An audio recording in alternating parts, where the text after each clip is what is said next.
Alors aujourd'hui, on est à Québec pour rencontrer Guillaume de chez Quenzi Architecture. Allez, on y va!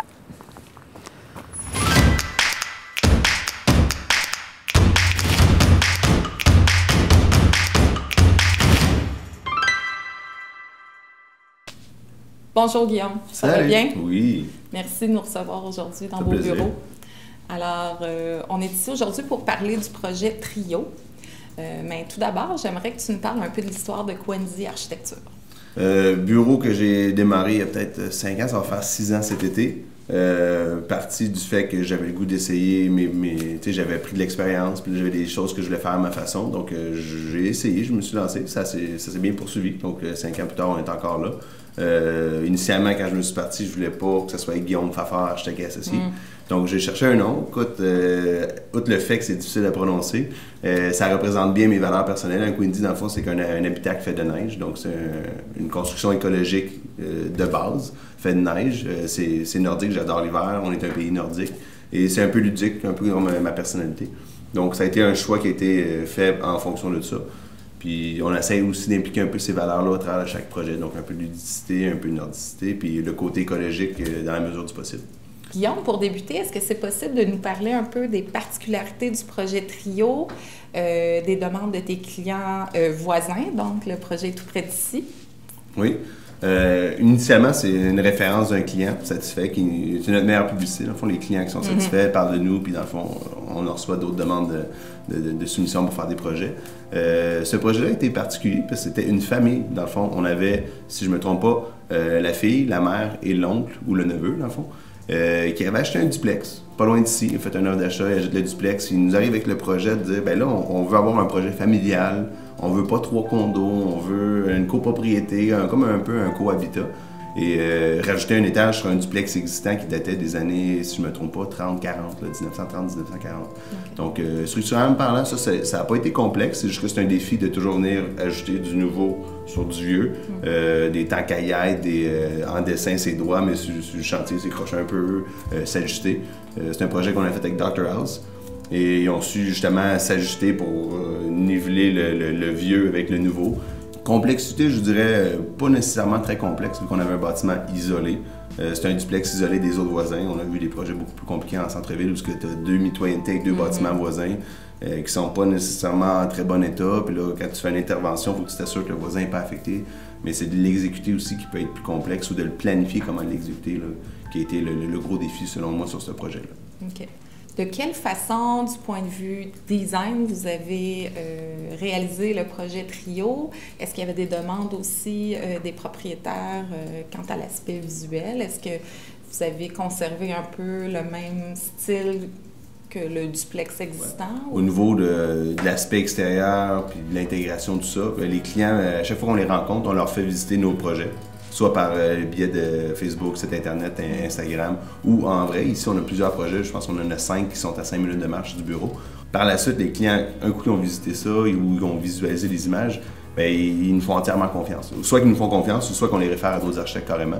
Le défi au niveau du design, le plus, été au niveau de l'intégration du bâtiment. Est-ce que là, ici, on avait 2 choix. Soit qu'on prolonge le bâtiment, est-ce qu'on fait un étage de plus dans le respect du bâtiment existant, ou la version que nous on a choisi de faire, c'était de carrément mettre en valeur l'ancien duplex, qui lui avait un beau fronton, une belle corniche.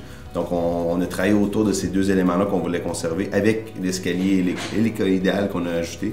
Donc ça a été des éléments qu'on s'est dit, nous notre parti pris pour ce projet-là, c'est de mettre en valeur le passé avec une solution très contemporaine. Et donc, c'est sûr, nous, chez Cohabitation, c'est un sujet qui nous intéresse particulièrement. Est-ce que dans le projet Trio, il y a eu des mesures qui ont été prises pour effectuer... Bien là, c'est particulier en plus parce qu'on se retrouve avec un projet semi-réno, semi-construction neuve. Alors, est-ce qu'il y a eu des attentions portées aux aspects écologiques? Donc, en fait...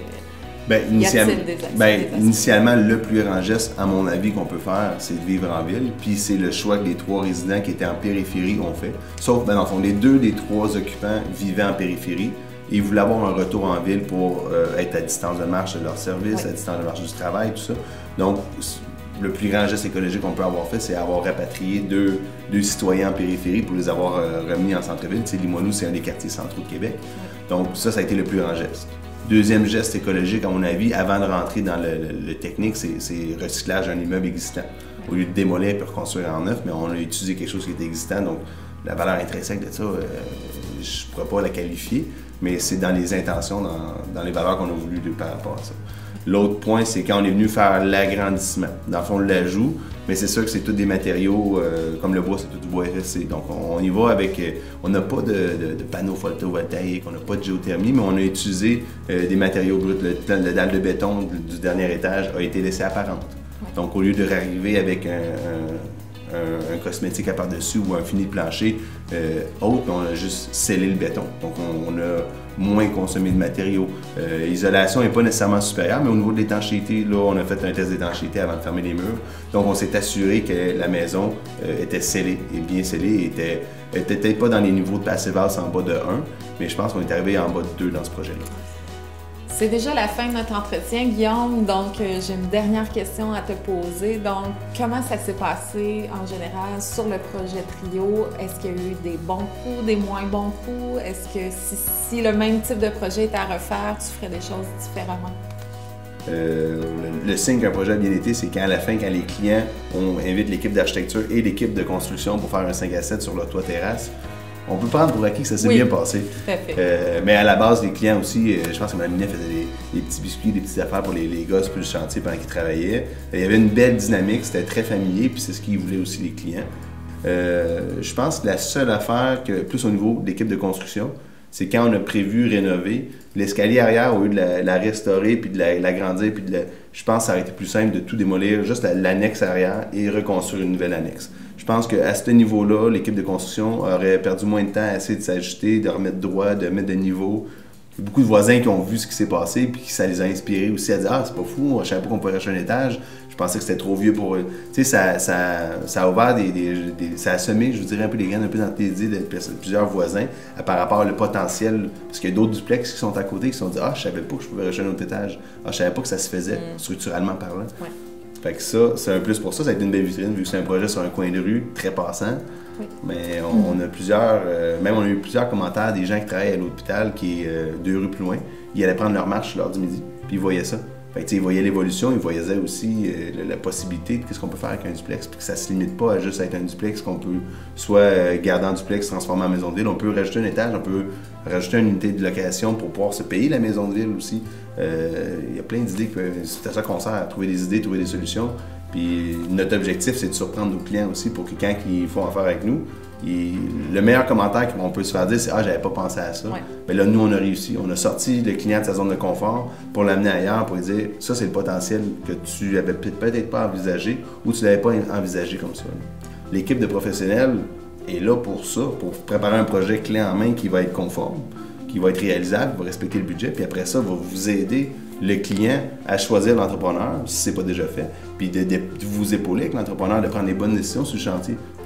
Donc, en fait, on peut conseiller aux gens qui nous écoutent de bien s'entourer, puis de ne pas avoir peur de s'informer auprès des architectes aussi, parce qu'il y a différents types de services que vous pouvez fournir sur différentes palettes de prix aussi. On comprend qu'on a des honoraires, ça semble élevé, mais on n'a pas un client qui a regretté de faire affaire avec nos services, puis il a compris après avoir fait un projet le pourquoi qu'on est là, puis à quoi on sert. On ne fait pas juste des petits dessins. On est là pour vous supporter, on est là pour prendre des décisions, on est là pour comprendre comment ça se construit. Puis c'est ça que les gens, l'intangible, ils pensent qu'on fait juste du beau puis du subjectif, mais on est beaucoup plus ferré que ça dans plein de disciplines aussi. Bien, c'est très intéressant. Donc, n'hésitez pas à contacter vos architectes. La conclusion, c'est ça. N'hésitez pas à contacter un architecte. Oui. Merci beaucoup. Ça fait plaisir.